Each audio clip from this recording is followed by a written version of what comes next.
Bonjour tout le monde, mon nom est Julien Brault, cofondateur de Arbekin. Aujourd'hui, je vais vous parler du ratio de rendement des capitaux propres.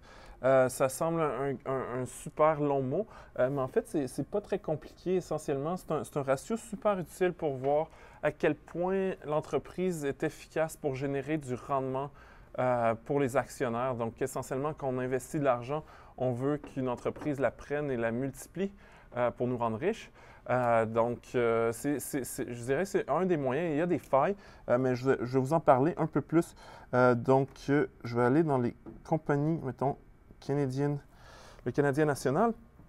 Je vais dans les critères avancés et au niveau de la profitabilité, j'ai le rendement des capitaux propres. Pour ceux qui ne savent pas, dans l'application Arbekin, que je vous invite d'ailleurs à télécharger, sur l'App Store, vous avez un iPhone, sur Google Play, vous avez un Android.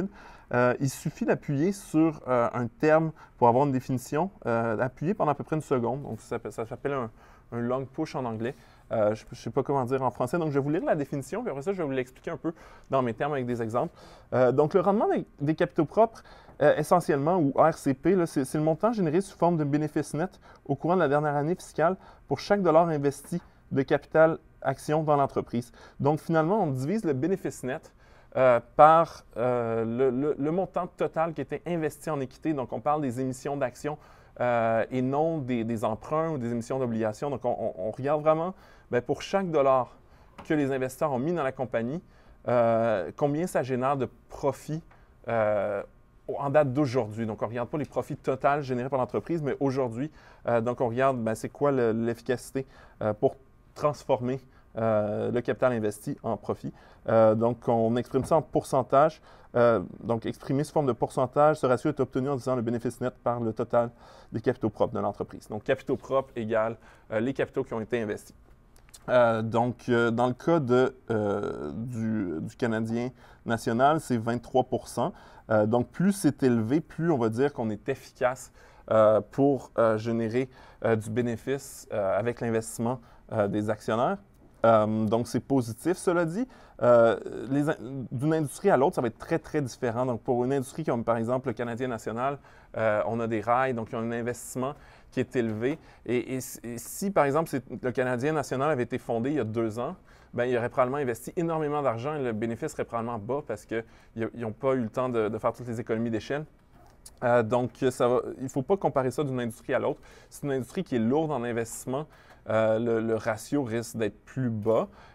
Et les industries de services vont avoir des super ratios de capital investi parce que ça prend très, très peu d'investissement pour fournir les services. On va prendre l'exemple de CGI. CGI, il offre des services de programmation. Donc, eux, ils ont besoin, s'ils obtiennent un contrat, ils engagent des gens après. C'est long à grossir une entreprise comme ça, mais ça demande peu de capital investi. On va aller voir leur ratio. Dans une seconde, je pense que c'est dans la profitabilité. Rendement des capitaux propres, on est à 18 c'est pas si élevé que ça. J'aurais supposé qu'on aurait été un peu plus élevé. Et les limites de ça, je vais vous les expliquer. C'est que, en fait, c'est facile pour une entreprise de remplacer son équité par de la dette. Donc, plus une entreprise va aller chercher de dette, plus son ratio de rendement des capitaux propres va être élevé parce qu'en fait, plus on divise par le montant investi. Donc, on va les diviser par un plus petit chiffre. Et une entreprise aussi, cote en bourse, peut faire des rachats d'actions. Donc, on pourrait imaginer une entreprise qui dit, moi, je veux qu'on ait l'air plus beau pour les actionnaires. Donc, on fait des rachats d'actions et pour nos financements, on va prendre de la dette. Ça a ses limites. On peut artificiellement changer ce ratio-là. Et il y a des gens qui disent que ce n'est pas le meilleur ratio pour garder la rentabilité d'une entreprise ou l'efficacité d'une entreprise à générer de la valeur pour les actionnaires. Il y a un autre ratio qui s'appelle, je pense, donc ça, c'est le rendement des capitaux propres et c'est le rendement des capitaux investis. Et là, on va calculer la dette dans le calcul. Et là, ça va vraiment montrer seulement la capacité à l'entreprise de transformer du capital en bénéfice. Cela dit, là, ce qu'on mesure avec le rendement des capitaux propres, c'est vraiment la capacité d'une entreprise à générer du rendement pour les actionnaires. Bien, essentiellement, oui, c'est mieux pour un actionnaire qu'on utilise la dette parce qu'on ne se dilue pas en tant qu'actionnaire, on reste propriétaire.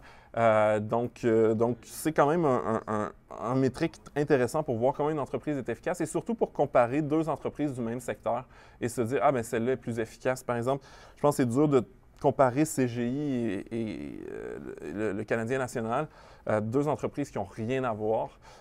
Par contre, je pourrais aller voir Infosys et donc il faut juste que je me rappelle c'était quoi le rendement des capitaux propres de CGI. Puis après ça, je pourrais aller voir un de ses compétiteurs et je pourrais voir mais lequel est plus intéressant pour les actionnaires du point de vue ça, là, du rendement des capitaux propres. Donc, c'est 18,62. Je ne sais pas si Infosys c'est listé en Amérique du Nord, une compagnie indienne à la base, mais qui est très internationale. Infosys. Oups, sinon, on pourrait aller voir IBM, qui en quelque sorte est un concurrent. IBM, oui, a des logiciels, mais fait énormément de services comme CGI. Je suppose que techniquement, celui de CGI devrait être plus élevé. Cela dit, peut-être que IBM a été plus efficace.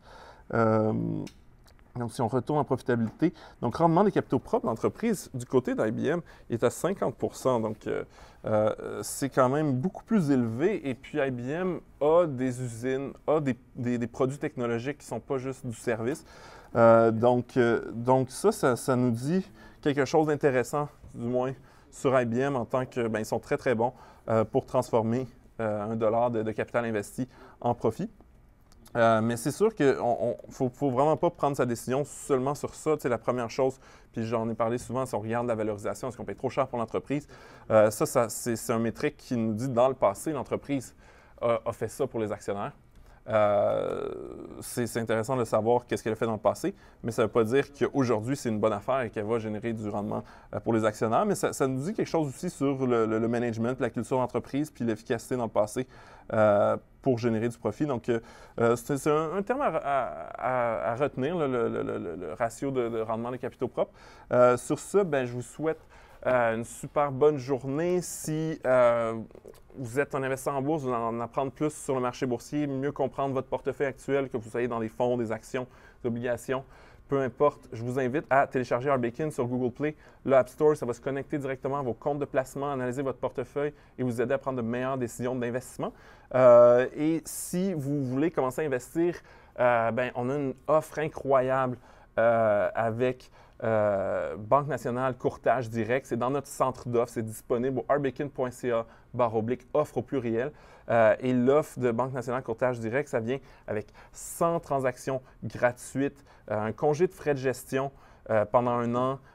Les FNB sont gratuits à l'achat et à la vente. Et en plus, ça vient avec 3 mois d'abonnement à notre application. Donc, c'est vraiment un no-brainer pour investir en bourse. Et sur ça, ben, je vous souhaite une bonne journée.